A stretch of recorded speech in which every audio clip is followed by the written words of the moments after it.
Good morning students. तो आज हम कर रहे हैं डीके गोयल की लेटेस्ट बुक 2026-27 से क्लास 12 सीबीएसई बोर्ड का अकाउंट्स की book volume 2 part A chapter number 6 accounting for companies issue of shares question number 30। ठीक है।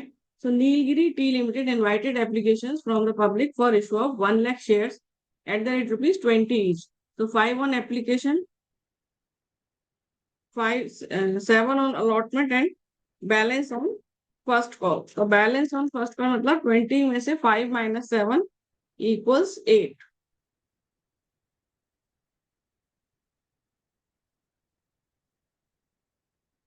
तो 8 रुपीज का आपका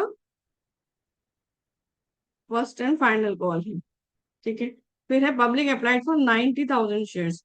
मतलब ये अंडर सब्सक्रिप्शन का केस है। 1 लाख शेयर्स के लिए इशू किया था, लेकिन पब्लिक से 90,000 शेयर्स के लिए सब्सक्रिप्शन मिला है।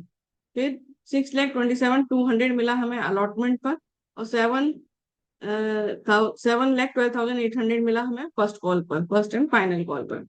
कंपनी फॉरफिटेड दो shares on which both allotment and call money was not received. तो जहां दोनों नहीं मिले हैं वहां उन शेयर्स को हमें फॉरफिट करना है, और जो शेयर्स फॉरफिट किए उसका 3/4 शेयर हमें री इशू करना है as fully paid up at the maximum discount allowed by law.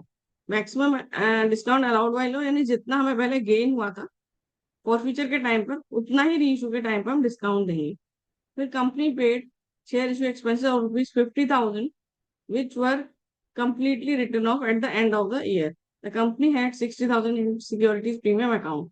ये जो securities premium account है इससे हम share issue expenses को write off करेंगे. So you are required to prepare cash book and journal entries to record the above transactions in the books of the company by opening cost in area account. ठीक है। तो अब हमने देखो cash book बनाया, तो first entry हमारी होगी bank account debit to share application account. तो 90,000 शेयर्स पर हमें एप्लीकेशन मिले हैं एट द रेट रुपीज 5। तो 4,50,000 फिर हम शेयर कैपिटल में ट्रांसफर करने का करेंगे। तो share application account debit to share capital 90,000 into 5 4,50,000। Application money transfer to share capital on 90,000 share at the rate rupees 5 per share. फिर इसके बाद अलॉटमेंट ड्यू करेंगे। Share allotment account debit 90,000 into 7 6,30,000 to share capital account 6,30,000। So, share allotment due on 90,000 shares at the rate rupees 7 per share। इसके बाद receive करेंगे। तो bank में cash book में आएगा टू शेयर अलॉटमेंट।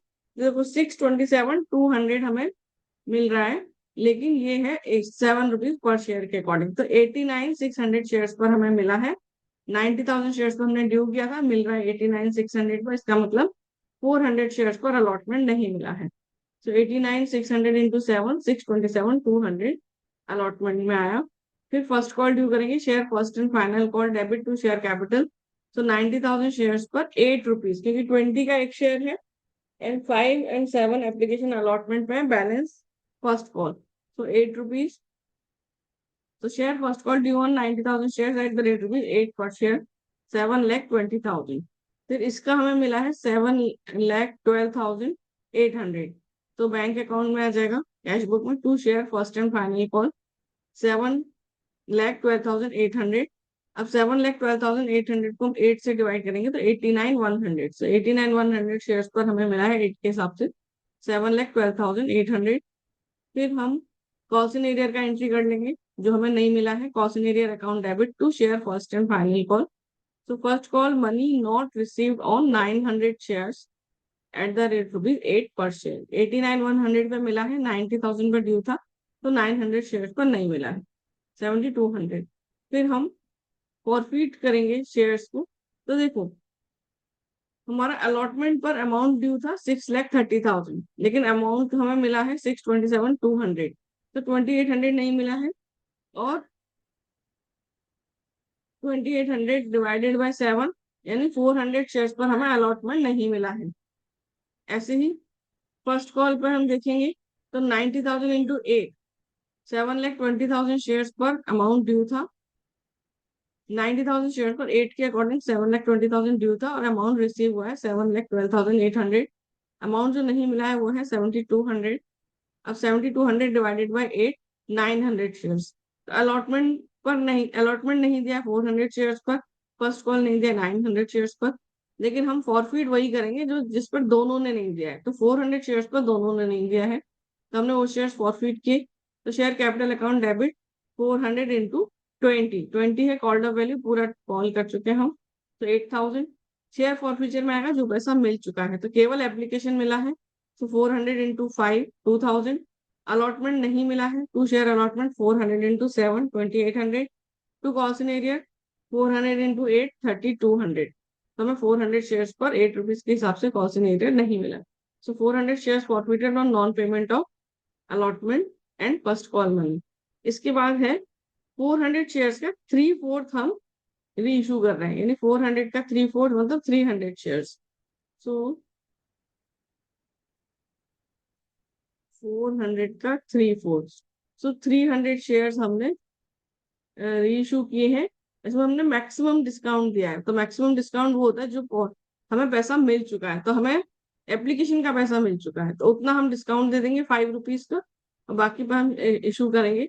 तो 20 माइनस 5 15, तो 15 पर हम शेयर री इशू कर रहे हैं। तो 300 इंटू 15 4500, और 5 रुपीज का हमारा डिस्काउंट है, तो वो आ जाएगा शेयर फॉरफीचर में। तो share forfeiture account debit to share capital 300 into 5 1500। तो 300 शेयर्स इशू या री issue at ₹15 per share as fully paid up. ठीक है, तो 20 में से 5 का डिस्काउंट है, जो पैसा हमें पहले मिल चुका है एप्लीकेशन का वो उतना डिस्काउंट है, बाकी का हमने री इशू किया है। फिर हमारा एंट्री है share premium account debit to share issue expenses. Share issue expenses जो कि हमें राइट ऑफ करने हैं शेयर प्रीमियम सिक्योरिटीज प्रीमियम से 50,000। ठीक है, उसके बाद कैपिटल रिजर्व में क्या अमाउंट जाएगा, तो उसका हमारा फॉर्मूला है amount of share forfeited divided by number of share forfeited into number of shares reissued minus amount of share forfeited at the time of reissue. देखो, amount of share forfeited है 2000 forfeiture की entry में। कितने share forfeit हुए 400, री issue हुए 300, और minus में जो कि री इशू के टाइम का फॉरफिचर का अमाउंट है दैट इज 1500। इसका हम कैलकुलेशन करेंगे तो आएगा 0। So no amount will be transfer to capital reserve, इसलिए हमने इसका कोई एंट्री भी नहीं किया है। लास्ट वन हमारा रह गया है कैश बुक में share issue expenses to bank, जो हमने एक्सपेंस किया, तो यहाँ कैश बुक के क्रेडिट साइड पे आएगा बाय शेयर इशू एक्सपेंसेस 50,000। तो और फिर हमने डेबिट साइड का टोटल किया 17,94,500 माइनस 50,000, तो बैलेंस हमारा आ जाएगा 17,44,500। So question done. Thank you.